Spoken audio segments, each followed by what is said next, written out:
Hello, welcome back to Have Roots, Will Travel. My name is Lisa Elvin Steltari, and I'm a genealogist and a passionate traveler. Over the last several years, I have been focusing my attention on les filles du roi, the king's daughters. I've done other videos as well about the marriageable girls and travel videos, some historical stuff, some Acadian. But basically, I'm really focused right now on trying to get through all of these filles du roi.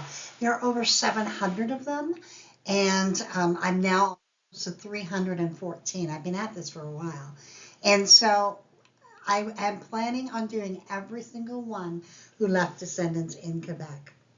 So with that being said, before we begin, let me show you ways that you can support the channel. The first three keep you in the know. Subscribe if you haven't already. Like this video. Really helps in terms of the algorithms and all of that. It's amazing how many, the more likes I get, the more I get like new subscribers or new people, viewers coming to the channel. So it's really, really important. And it costs you nothing and helps me out a lot. And notifies just for you so that you get notified whenever I post new content. The next ways are ways to help the channel grow.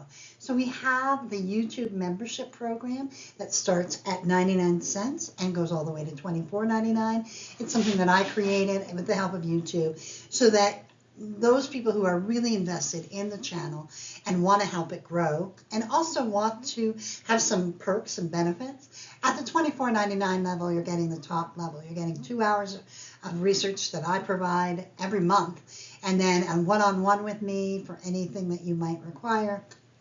And also lots and lots of free stuff. At the 99-cent level, you get actual access to all of the videos. So everyone on every level gets access right away to anything I post. So you don't have to wait until a certain airing of it or that sort of thing. And then you also will be able to get some free stuff as well. So check out your membership levels and see if there's one that really has your name written on it. And then we also have the PayPal button on my website, Have Roots Will Travel. Check that out. A lot of people like that. And then this is something new, the super thanks. If you like a video, give it a thumbs up and see maybe there's a little bit of money, tips that you want to give. That helps me and absolutely gives me like a little shot of adrenaline when I see that come through. It's like, oh, someone liked my, someone did a super thanks for 99 cents. You'd be amazed at how excited I get. So just appreciate you all so much. So with that being said, let's get started and get to know our filles du roi of this episode. And today we're going to look at Les Filles du Roi, episode 314, Marguerite Richer. She comes to us from a viewer request. I did not have her in my files, so let's get to know Marguerite a little bit better. So Marguerite was born in 1651 in Rouen, France, a place we've come back many times. Her parents were Pierre Richer and Anne Méricourt. Let me take you to Rouen, the historic capital of Normandy, and truly one of France's most famous cities. It was founded as Roto Magus during Roman times, and Rouen quickly became a major urban center in Gaul, second only to Lyon. Its location on the Seine made it an essential inland port, a position it still holds today. By the Middle Ages, Rouen rose to prominence as the capital of the Duchy of Normandy. It was here that Viking chieftain Rollo established his rule. And from Rouen, the Normans would later launch the conquest of England under William the Conqueror. Rouen is perhaps best known as the place where Joan of Arc was imprisoned, tried, and ultimately burned at the stake in 1431. Her memory lingers on in the Place du Vieux Marché, now home to a modern church in her honor. At the heart of the city stands the Cathédrale Notre-Dame de Rouen. Truly so striking that Claude Monet painted it over 30 times in different lights. Rouen is also a center for art and printing and religion during the Renaissance, and it weathered the storms of the French Revolution, when many of its churches, including Saint-Martin-sur-Rhônelle, were deconsecrated or destroyed.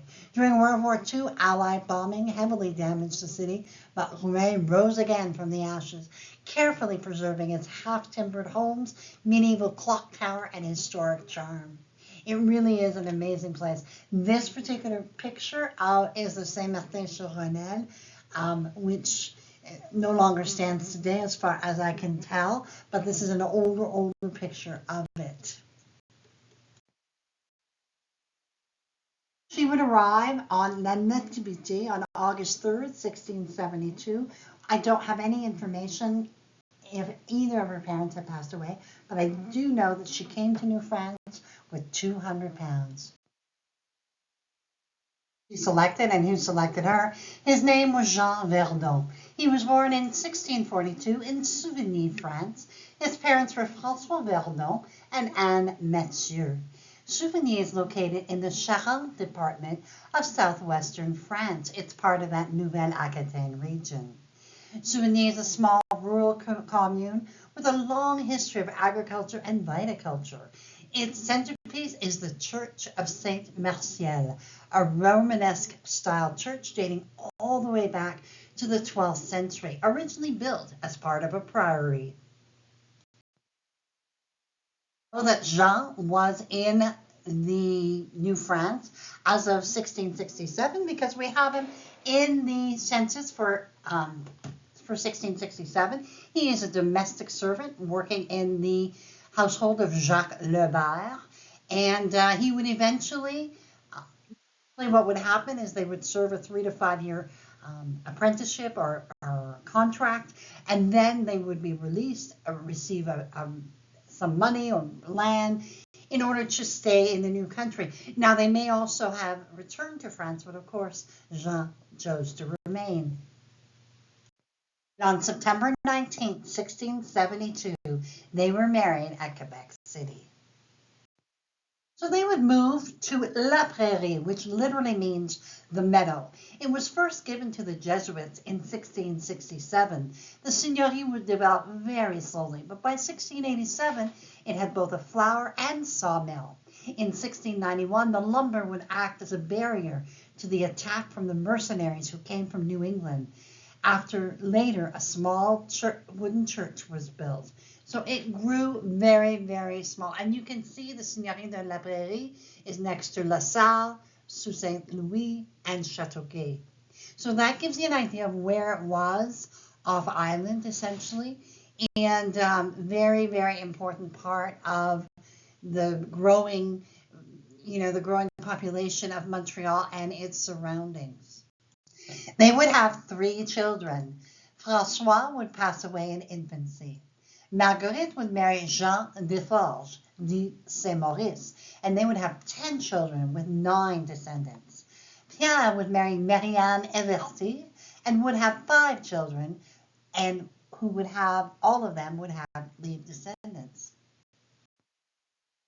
Now here's where the story turns. It appears that Jean Verdon was killed in 1678 in his house at La Prairie. These were procedures done against Charles Combon and Marguerite Richer, the latter accused of having committed the murder. Marguerite was condemned in absentia.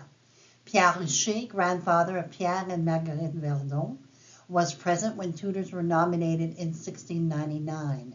Jean Desforges de Saint-Maurice, husband of Marguerite Verdon, is named tutor, and Pierre Richer is named surrogate tutor.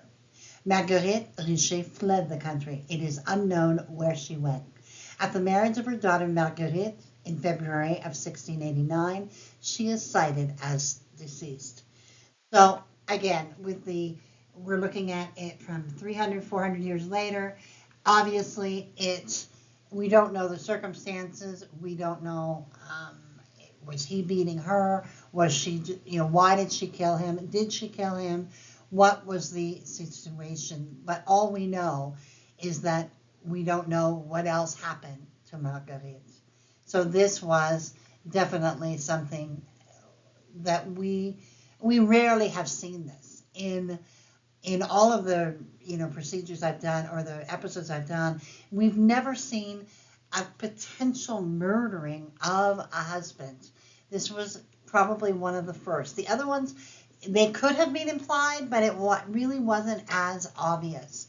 So this one, she escapes. She thinks, perhaps she assumes they're going to accuse her. We don't know.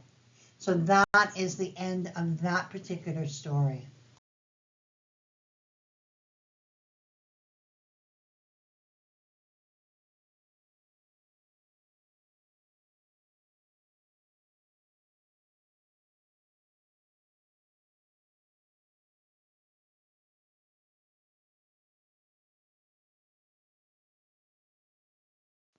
So for further research into the pioneers of Montreal, the women of Ville Marie, I heartily recommend Susan McNally's book. Amazing, amazing book. I reread it every chance I get. And then if you speak French and read French, Les Filles du Roi, the Pioneers of the Seigneurie de la Prairie, is an excellent, excellent book that really describes what that particular location was all about. I've also posted all the links for if you wanted to explore the purchase of these, you can just look at the notes and it will give you the links in order to go and purchase the items. I cannot deny that Marguerite Richer was a tough one because ultimately I don't know the end of the story. I don't know the truth. All I know is that her husband was dead and she left the country. You know, logic tells me that it's probably true, but we don't know the circumstance. We don't know, was it a murder because she wanted someone else, or was she trying to protect herself? We don't know any of that. All we can do is, because she was a fille du roi, we can say thank you to her for coming to the shores and for creating the descendancy that would come from her. Again, she is innocent until proven guilty in my book. So we want to leave it at that. If any one of you has any further information on this particular one, I searched for it, but it was very challenging to find. And I suspect this is, one of those unsolved mysteries sort of thing. But if you have any other information, I'd love to hear about it. So with that, we will thank Marguerite for coming to these shores, for leaving a descendancy.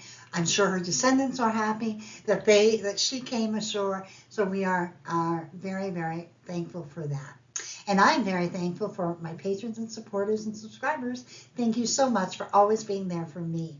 And with that, I will say au revoir until the next episode of Les Filles du Roi. Until then, au revoir.